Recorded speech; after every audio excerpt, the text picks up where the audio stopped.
ছোট জিলাম যে মাছ, ছিলেন। ছোট মাছ ভীষণ ভালো। যত কম ফ্যাট হবে তত ভালো।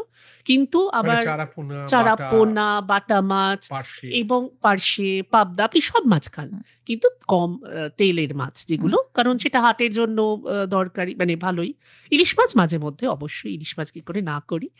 কিন্তু নুনটা সাবধান। চিংড়ি? ইলিশ মাছ মানে চিংড়ি খাওয়া যায়। চিংড়ির একটা মিথ বা ভ্রান্ত কোলেস্টেরল। ধারণা কোলেস্টেরল। আপনি কোলেস্টেরল বডিতে তৈরি হবেই। আপনি এরম ভাবার কোনো কারণ নেই যে চিংড়ি মাছ খেলেই শুধু কোলেস্টেরল, এরম নয়। খেতেই পারেন কিন্তু আবার বারবার বলছি নুনটা। হুম। এই যেগুলোতে নুন জাতীয় জিনিস বেশি থাকে, মাছ খেলেই আপনি বুঝবেন নুনের পরিমাণটা বেশি।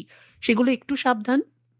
রান্নার সামুদ্রিক মাছে তো পদ্ধতি নুন থাকে। থাকবে, কিন্তু সেটাকে আপনারা বলেন বারবার ধুয়ে ওমেগা 3 ফ্যাটি অ্যাসিডও সামুদ্রিক আছে, মাছে কিন্তু পাওয়া ওমেগা যায়। 3 আমাদের আরো অন্য, দেখো কোনটা থেকে তুমি কি হুম, চাইছো। মাঝে মধ্যে তো খাওয়াই যাবে, কিন্তু এই যে ওমেগা 3 পেতে গেলে আমায় যে সামুদ্রিক মাছ খেতেই হবে তার কোনো মানে নেই। হুম। ওই যে ফ্ল্যাক্স সিডস আছে, চিয়া আছে, শুধু একটু একটু জেনে নিয়ে নিজের প্লেটটাকে প্ল্যান করা ভীষণ প্রয়োজন।